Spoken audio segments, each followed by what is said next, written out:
We're in Raiderland. It's the site of tonight's Big 12 Monopoly matchup against the Oklahoma Sooners and Texas Tech Red Raiders. The Sooners not very far behind, just 1 point. They trail the Red Raiders, and they look for that point and more tonight with a win here in Lubbock. We're back live at the United Supermarkets Arena next.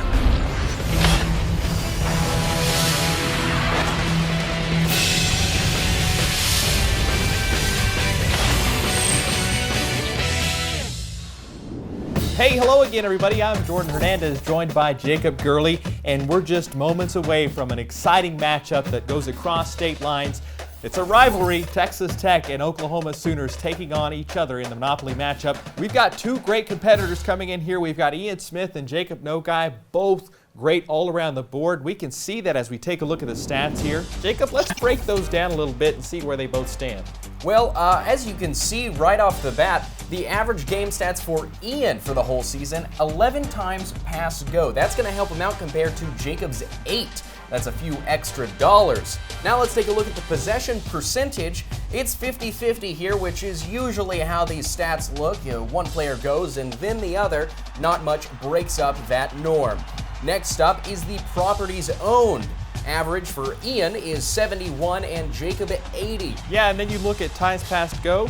Ian's been past go 3 more times, but he's been in jail 3 times the amount. Now, Jordan, a stat that I found interesting was Go Fish. Ian, 16 on average with Jacob's 19. Yeah, but that's not a stat you usually see, but we can still talk about it. Oklahoma on top there. A little bit more Go Fish, but we don't usually see that going into these kind of Monopoly matches. I've never seen that stat in my years of doing Monopoly broadcasting, but I have to assume it's in there, so it's going to play a big role in tonight's game. You look at the tables flipped. Oklahoma looks to be the upper hand on that one, 11-5. Jacob leads with those tables. Now let's take a look at the starting lineup for both of these teams. We have Ian Smith for Texas Tech, and he chooses the dog character to go with. And then for Oklahoma, we've got Jacob Nogai, and he's got the car. Now, usually Jacob chooses the dog, so of course Ian had first pick this go around, so we'll see how that affects him. Ian and Jacob both starting on go. Not a surprise here. More Monopoly is coming up next.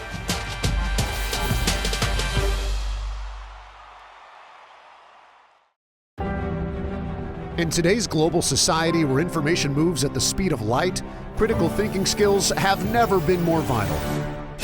Here in the College of Arts and Sciences, our faculty are teaching students analytical reasoning and research skills focused on the problems of today so they can become the leaders and innovators of tomorrow. The Texas Tech College of Arts and Sciences. We build innovators. And coming out of the locker rooms now, here's Ian Smith. He's obviously got the energy. He's got the poise, coming out the underdog, but you cannot really tell. He has that game face on. He's a STEM major, a senior with a 1.8 GPA. He's looking to come out like a dog, and that's the piece he has. He's coming out of the tunnel. He was doing the knuckle pop. Important to stretch before you come out to the game.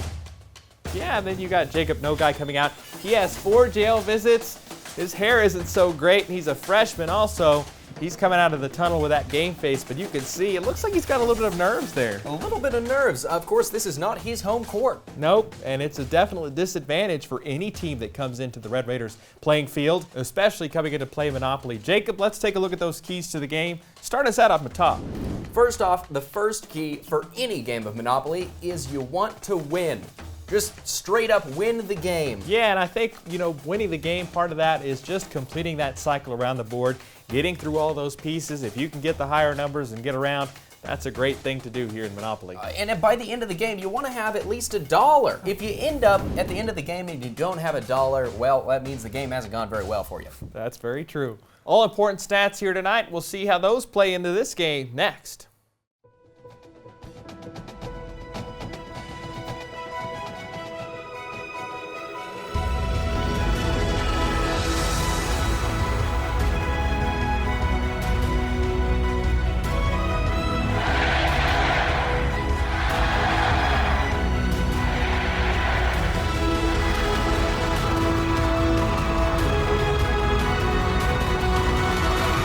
This is Texas Tech University.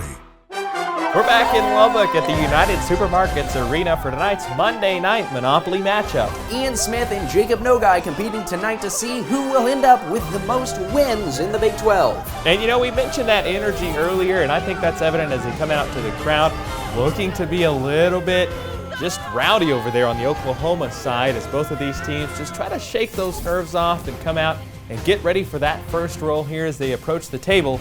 Coming out, sizing each other up, seeing each other face to face. Intimidation is a key point in Monopoly. And here they are choosing those pieces that they picked out earlier, and they're putting those on the go, getting ready here for that first roll, and I'm sure tensions are high on that table.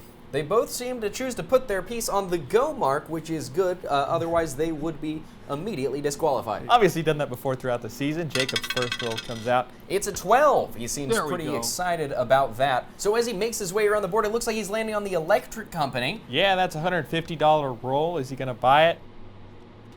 Yeah, and it looks like he's going to go ahead with that first purchase of the night. He's got the deed to the electric company, deposits his money in his bank. And now it's Ian. And Ian coming off with an 8 roll here. He's doesn't mind that roll, and Jacob's obviously not really liking it. Looks like he's going to land on Vermont Avenue. Made it just past that community chest. That's going to cost him. Yeah, Ian with a $100 roll there. He looks over to the bank and looking for that title deed, and he's going to go for it. Aggressively looking for that deed. It looks to be deep in that stack of 3 cards. Yep, and deposits his money into the community bank and takes that deed with him as Jacob looks for his next roll. There he goes, rolling the dice. And what do we have here? Looks like it's going to be a 5 here for Jacob. He's going to roll across that second quarter of the board there, but he's going to stop on the community chest as he takes a look at that card. Doctor's fees. Pay $50. Now Jacob making a play, convincing Ian that he's the one that has to pay $50 here. Yeah, not something you usually see here. Let's see how it plays out. Well, looks like he went for it as he rolls his next dice here. And that's a 7 from Ian. Moves his game piece around the board. So it looks like he's going to land on the railroad here. That's $200. Let's see if he goes for it. Just weighing his options, but it looks like he's going to blow that one off and keep the game going with Jacob's next roll. That's a 7 from Jacob as he moves his piece around the board again. You know, these lower numbers in this early part of the game is not bad. You want to hit as many properties as possible whenever they don't have houses. Yeah, you want to start racking those deeds in slowly, and then eventually you realize how much you have onto the board. All right, so here he goes. He looks like he's going to get it. $240 out of his account. Seeing what he's got there, using that OU education to make change, and the fans have looked to start a little bit of a Raider power here as he tries to figure out how the bank works. And this is taking quite a while. Ian checking the time there. And after the game tonight, we've got an all-new college game board day and a Monday Night Monopoly Mashup replay. You want to catch this game again, just join us there. And those of you up late will be checking out the secret life behind the guy on the Monopoly board with penny bags, the 31 for 31 original. You won't want to miss that. Definitely not. And now we're back into the action. It looks like Ian's picking up $50 from the bank off of a chance card. Yeah, and Jacob goes for his next roll here. See what he goes. Goes off the board again. Looks like he gets the snake eyes. And Ian pretty happy about that one. And there he goes, moving only 2 spots. It looks like he's landing on Atlantic Avenue. And Jacob electing to not go for that one. Looks like we'll go over to Ian and see what he rolls here. Yeah. Well, it looks like Ian got double 6s. That's 12 for him. Now, I thought that Jacob was supposed to roll again after getting doubles that last time, but I guess that's one of the problems with not having refs. And Ian here landing on Pennsylvania Avenue, a $300 roll. And looks like he's going for it there. Dropping his money in and looking for the deed. And Pennsylvania Avenue over there on the right side of the board, that's the high roller section. It's a big purchase. Also, going to get some big rent. Jacob behind now, but going for his 5th roll here. Let's see what he gets. He gets 7. Coming around the right side of the board here. And looks like he's going to get an opportunity to dig in that community chest. Go to jail. Go directly to jail. Oh my goodness, would you look at that? He's in jail. This is the first one of the game. Yeah, it's lit up on both sides here. The crowd's lit up, Jacob's lit up, Ian's lit up. I have to say, we're lit up here in the studio. It looks like the momentum has swung towards the Red Raiders. Man, of course you know the rules with jail. You're stuck in there for 2 turns unless you roll doubles. If you're still in there by the end of your 2nd turn, you have to pay $200 to get out. But for now, it's Ian's turn. And Ian for Texas Tech coming around the board there and collecting $200, the first team here to collect that $200. And did I hear LeVar Burton? It looks like he landed on the Reading Railroad. And Ian going for that purchase here. Looks like he's got that deed out. And with that, that takes us into the half. One Monopoly half down here in Lubbock. We'll be right back to the Boardwalk Halftime Show.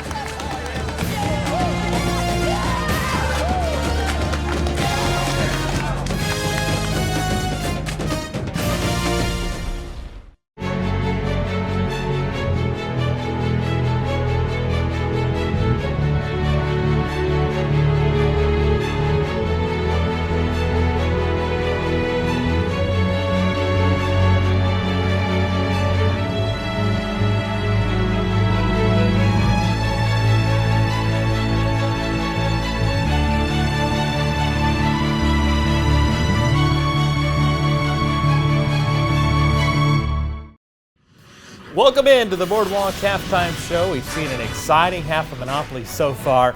Oklahoma leads the Red Raiders in money, but Jacob's in jail for the Sooners. You know, that is a big setback going into the second half. You don't always get so unlucky. Yeah, that's exactly right. And, you know, we saw Jacob kind of getting the upper hand as he went around the first and second quarters of that board, but Ian kind of quickly came around those and made some big purchases on properties there. We saw a lot of interesting moments also, you know, digging into community chest and the chance and seeing some interesting things there. You know, Jacob being in jail is going to be a big setback going into the second half. You don't always get so unlucky. Jacob kind of got ahead on that first quarter and the second quarter of the board there, and Ian quickly caught up. And, you know, being down on money does not always mean a bad thing, especially here at the beginning. It means you might have some more bigger properties. That's true, and we could see how that plays out here in the second half. Now let's go down to Leah. She caught up with Ian talking about the first half. Leah, what do you got? Thanks, Jordan. So, Ian, you got off to a little bit of a rocky start. You were able to turn things around as you were heading into the half. What are you planning on doing now to keep your lead, keep the momentum going? Well, you know, and that shaky start, you know, had some bad die rolls. You know, it's all about getting that differential angle, you know, rolling the dice out on that board just the right way, get those high rolls, you know, and in the present, it's not going to matter that much. It's just, you know, in the late game, you know, you're getting ahead of your opponent, and you're just buying those properties first, you know, and then in the end, you know, you're just going to come out on top, and that's the way to go. You know? Thanks, guys. You're welcome, Leah. Now let's take a look at some of those first half highlights. A lot of emotion there. A lot of energy in the stadium tonight, of course, from the crowd and from the players. You can see them getting heated throughout the first half with several pivotal moments. So lots of tension riding on the line here. Lots of momentum shifts on both sides. Now swinging towards the Red Raiders as we look towards the second half. An important moment for both teams. Seeing who's going to come out on top here. You know, my first question is, we saw Jacob with his chair again at the end of that round, but who brought it back to him? Was it him or was it a trainer? There's no telling there, but because that could play a lot into the wrist movement. You don't want to stress those wrists too much. That's exactly right here. We've seen that before here when we had the outdoor game. Money flying everywhere. People were trying to catch it. They were really straining themselves, and I think here we don't have the strain that you see from outside, but you definitely have some strain inside, and that plays into effect with throwing chairs. That's a good point. Let's take a look at some of those Boardwalk halftime stats. And then you start out with money spent here. Texas Tech, as we've said over and over again, spending that money on properties, looking to make the investment there with those deeds. But they've only owned 3 of those properties. Oklahoma not quite owning the expensive properties. They own 2, but they've only spent $390. Now, we have seen a drop in the OU fans. Both of their fans have left, but only one of the Tech fans have left. Yep, and again, Oklahoma, with that one jail visit, still in jail, and the one chair flip, Tech 0 for both of those. And we only have 1 question mark for Texas Tech University on Go Fish, but 2 for OU. I'm still not sure what that means. And Ian, looking at his halftime stats here, he's rolled around 5 times. He's rolled 12 as his largest dice roll. He's moved 45 spaces. Interesting note here, he had a little nutter butter for his halftime snack. Now looking at Jacob's halftime stats, he rolled 5 times as well. His smallest die roll, Snake Eyes with 2. Total spaces traveled 34, and his halftime snack was Cheez-Its. And I can tell you from experience, a Nutter Butter is a better snack than Cheez-Its. Yeah, you know, you kind of eat the Cheez-Its there, you get it stuck in your teeth, you're worried about working that out here, and it could factor into the game here in the second half. Texas Tech is down on money, but OU is in jail. Join us after this for the second half of the Monday Night Monopoly Mashup. This has been the Boardwalk Halftime Show.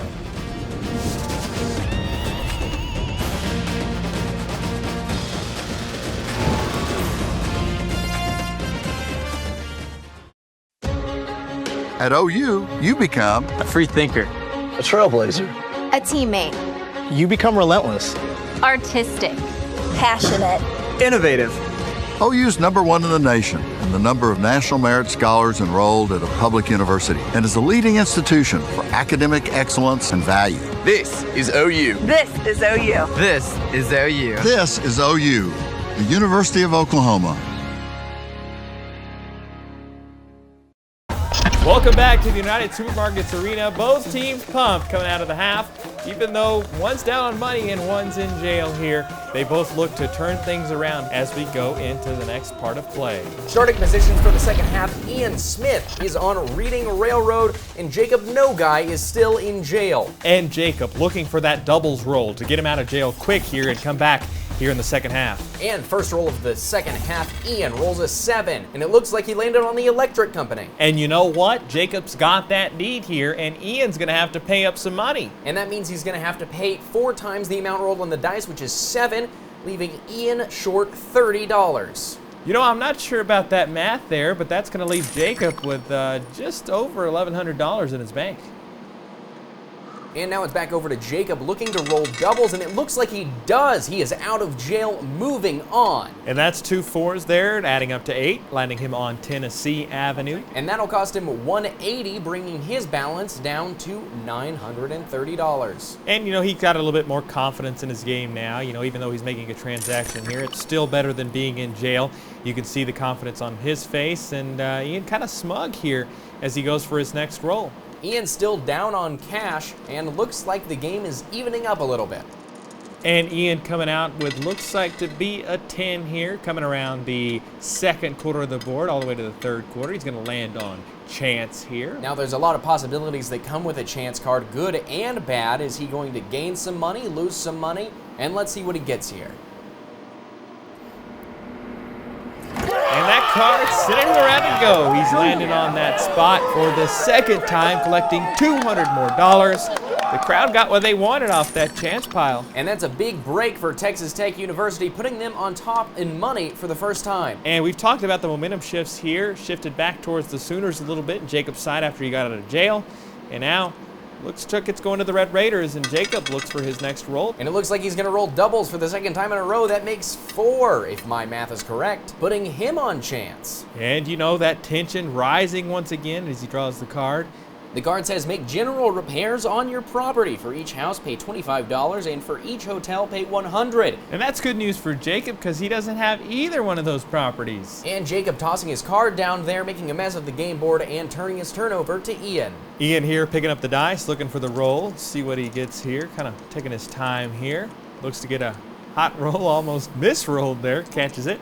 Brings it on the board and gets a 4. And it looks like that's going to bring him around to income tax, which, looks like it's going to take away that $200 he just made from landing on go. And Jacob looking for his next roll here. Rolls it. Oh my goodness. He's going to go down. Oh, just an absolute gruesome injury there. And the crowd looks shocked, not sure exactly what happened with his wrist. Yeah, you got the trainer going out there. It's just a terrible injury. Does not look good for Jacob. I mean, you just don't see that kind of stuff. You don't want to see that kind of stuff. I'm wondering if it had something to do with that chair incident in the first half. Let's take a look at that on replay. Yeah, let's take a look at that slow-mo here. He goes for the roll and just kind of goes down, just strains it. The dog goes everywhere. Money goes everywhere. Oh, just a terrible injury. He goes clasping that hand, just in so much pain there. It sounds like Leah might know a little bit more about the injury. Let's toss it down to her with more. Thanks, guys. I haven't been able to confirm anything from the team's trainer. I have just received information from a source from Oklahoma that Jacob No Guy has a torn hand ligament. We believe this started with his dice roll up, and honestly, guys, it looks like he may be out for the game and possibly out for the rest of the season, guys. Thanks, Leah. Just a gruesome injury there, and that could spell trouble for this game. Quick turn of events. Yeah, if he doesn't make it back, there's no one to tag in. No replacements in the game of Monopoly. Yeah, there's no B team, no substitutes, nothing like that here. Just an absolute crazy turn of events all of a sudden like that. And it looks like we just heard the buzzer. That's the game. Ian has won. Jacob will not be returning. Wow, that's a victory for the Red Raiders in a stunning fashion. Ian celebrating there as the confetti rains down. And Texas Tech defeating Oklahoma in a stunning fashion tonight. For Jordan Hernandez, myself, and the entire production crew, this has been Monday Night Monopoly Mashup. Thanks for watching.